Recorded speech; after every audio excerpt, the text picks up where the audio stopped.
Nandyan yung baliw. Tumabi na tayo at baka mahawa pa. Nasobrahan daw sa pag-aaral. Ayan, nabaliw.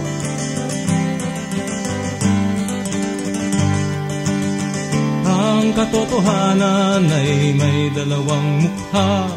Ang tama sa iyo ay mali sa tingin ng iba. May puti, may... Anastasio aking ngalan. Higit na kilala bilang Piloso Potasio ng karamihan. Baliw na ituring ng taong hindi ako maunawaan. May katilinuhan naman ang tingin sa akin ng mga taong tinitignan ng karagatan na hindi lamang hanggang papang. Ipinanganak na mayaman, lumaking batang hinahangaan. Pag-aaral masyado kong pinagtuunan, pero nag-alala rito ang mahal kong magulang. Baka raw makalimot sa kataas-taasan. Pinapili ako ng aking magulang, maging isang padre sa simbahan o pag-aaral ay itigil ng tuluyan. Pinili ko ang umibig. Pinili ang tahanan kaysa kumbento ng simbahan. Binitawan ng pag-aaral, babaeng sinisintay pinakasalan.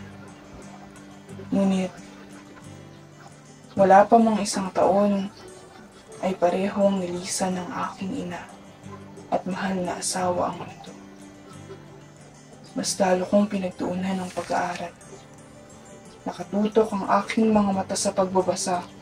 Hindi ko namalayan, ang kayamanan ay unti-unti nang nawawala.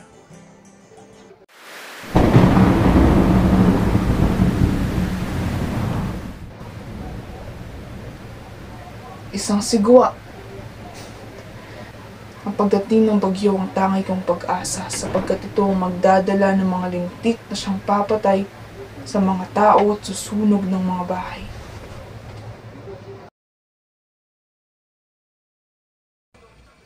Ang una kong payo ay huwag ka sa akin humingi ng payo. Sapagkat ang mga taong matitino ay magpapalagay po sa inyong kayo ay baliw rin. Ang mga tao'y naniniwalang baliw ang may ibang kaisipan kaysa kanila. Kaya ako'y ipinalalagay nilang gayon. Ito'y ipinagpapasalamat ko sapagkat sa araw na ituring nila akong matino, sa aba ko, maaalisan ako ng kaunting kalayaang pinagbayaran ko ng karangalan ng aking pagkamatinong tao. Sa ganang kanila ay matalino ang kapitan. Bagamat wala itong pinag-aralan kundi ang magdulot ng sikulatay at magtiis ng mga kabugnutan ni Padre Damaso, siya ngayon mayaman na. Ngunit ako na nagmana ng kayamanan, pag-aalang-alang na kapwa, nag-aral, at ngayon mahirap, ay di man lang pinagkatiwalaan ng kahit na isang hamak na tungkuli. At ang lahat ay nagsasabing, "Yay, isang baliw! Iya'y di marunong mamuhay." Tinatawag akong pilosopo ng kura bilang paglibak sa akin. Ang ibig niyang ipakilala ay isa kong matabil na mapagparangalan ng natutuhan ko sa loob ng pamantasan. Gayon ang totoo'y siya'y lalong di ko mapakinabangan. Marahil nga po'y ang tunay na baliw ay ako at sila ang matitino.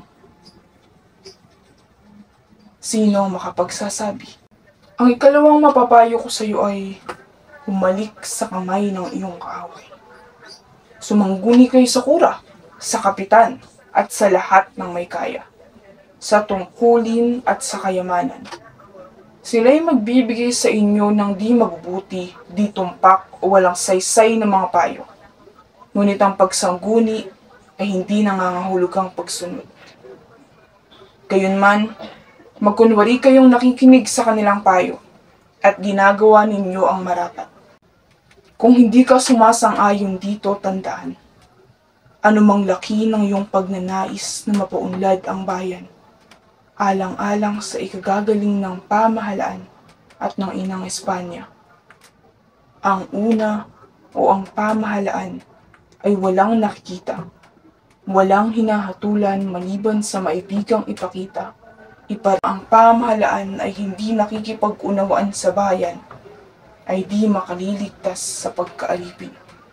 Ang bayan ay di po dumaraing, sapagkat siya'y piping tagasunod. Hindi kumikilos, pagkat nahihimlay. Ayon sa inyo'y hindi siya nagtitiis, pagkat hindi ninyo po nadarama ang kanyang pusong nagdurugo. Ngunit balang araw, ay makikita ninyo ito at maririnig ang kanyang mga hinaing. Sa aba ng mga nawiwiling manlinlang at nagsisipaglamay sa gabi, sa paniniwalang lahat ay nakakatulog. Kapag naliwanagan ng sikat ng araw ang sungayang anak ng dilim, ay kakilakilabot na ganti ang mamamalas. Mga lakas na naimpit ng maraming dantaon. Mga lasong patak-patak na naipon. Mga buntong hiningang nagsisikip sa dibdib na bailang tatadaik at sasabog. Ngunit kung labag sa iyong kalooban ang paggawa ng nararapat, tandaan mong ang umilag sa punlo'y hindi karuwagan. Ang masamay sumagupa sa pundong ito upang hindi na makabangong muli. Iyo lamang tularan ang rosas na yumuyuko sa hampas ng hangin upang hindi manlagas ang mga talutot. Mag-iingat ka, Ginoon. Kung ang isalubong sa iyong pagdating ay masayang mukat pakitang giliw, lalong pagkaingat at kaaway na lihim. Magkabilaan ng mundo, magkabilaan ng mundo, magkabilaan ng mundo.